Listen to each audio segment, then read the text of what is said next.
I found something in the walls of my house.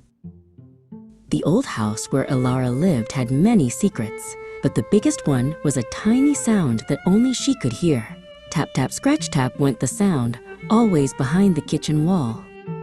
Elara was a patient person, and she listened to the sound for weeks. Was it a pipe? A mouse? A settling beam? No, it sounded too precise, too polite. One Tuesday afternoon, after a long rain, the tapping turned into a tiny, high-pitched thump. Something had fallen. Elara leaned in close and whispered, "Hello?"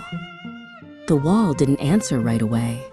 But a minute later, a small, smooth wooden button, the color of old honey, rolled out of the tiny hole and settled right by her foot. Elara decided to leave the button by the wall. "I think you lost this," she murmured, and walked away to let the wall have its privacy. A day passed, then two.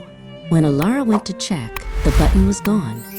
In its place was a tiny, folded-up paper napkin, tied with a piece of red thread. Elara carefully untied the thread. Written in the smallest, neatest handwriting she had ever seen were the words, "Thank you for the retrieval." Elara smiled. Now she knew. She wasn't sharing her house with mice or pipes, but with a wall dweller. She wondered what a wall dweller liked to eat. From then on, Elara and Knothole were friends. They didn't speak much, but they traded things. A dried flower petal for a tiny carved twig. A forgotten safety pin for a piece of shiny mica.